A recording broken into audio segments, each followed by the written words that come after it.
Let's open the book on this. What iconic building began with an idea and ended as a global symbol of modern architecture? The Sydney Opera House.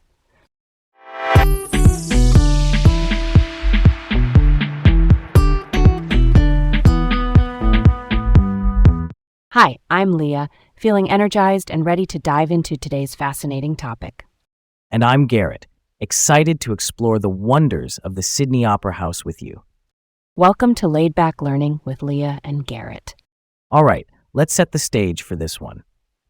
Today is all about the Sydney Opera House, that sail-shaped landmark on Bennelong Point that somehow looks like it's both lifting off and anchored to the harbor at the same time. Personal story time. I saw it on a school trip in my teens, and I remember stepping onto that big podium and just stopping.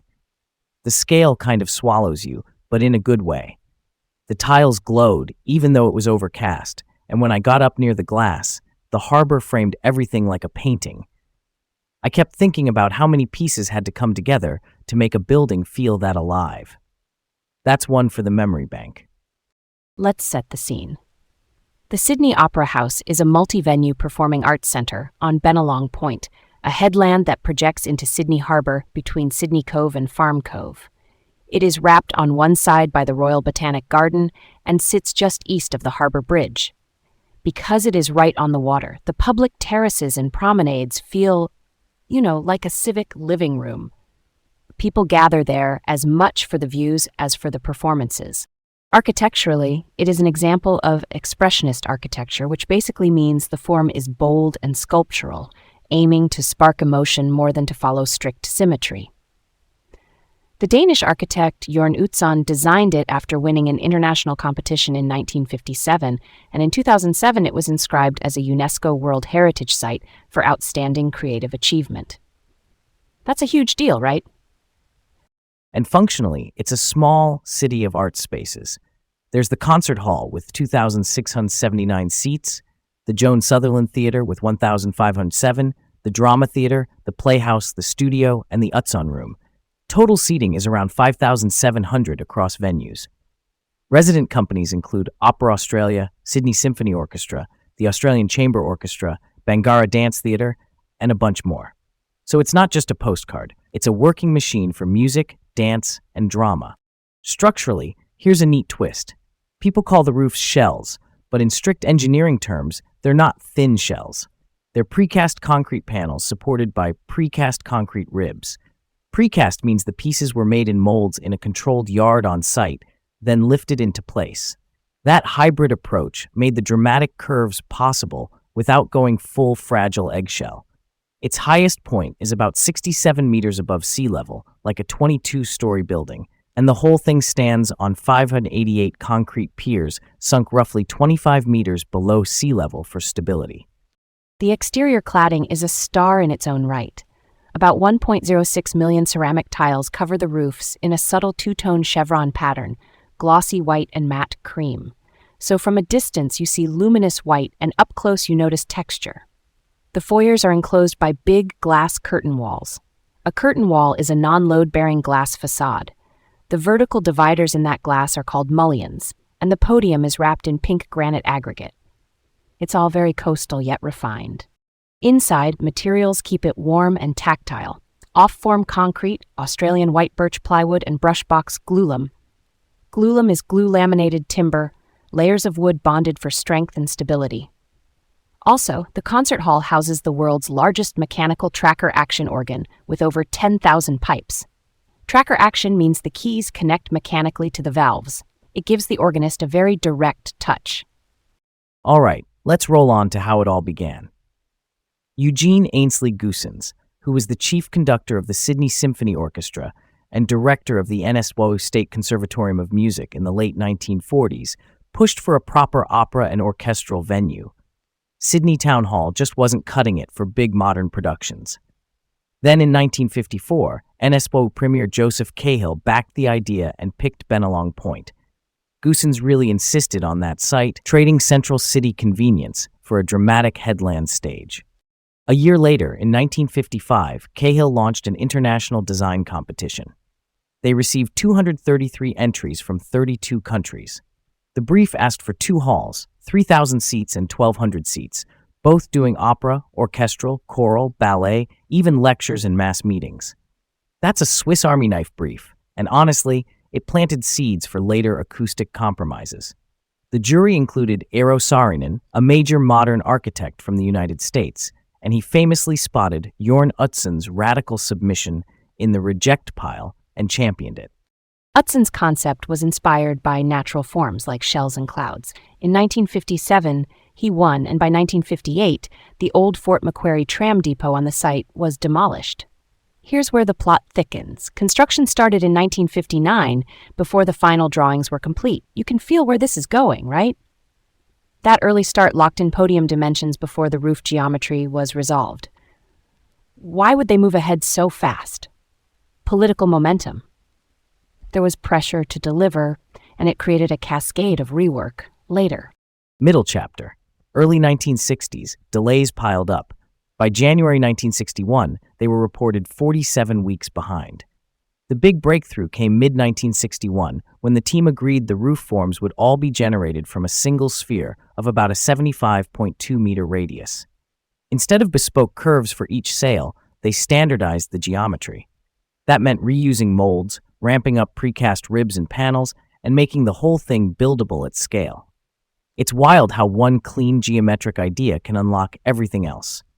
They also used early computers for structural analysis, feeding daily survey data from the site back into the model so the next pieces could be placed precisely. An engineer named Joe Bertoni devised an adjustable steel erection arch, basically a temporary truss that held the shell segments in position until the ribs and panels formed a self-supporting system.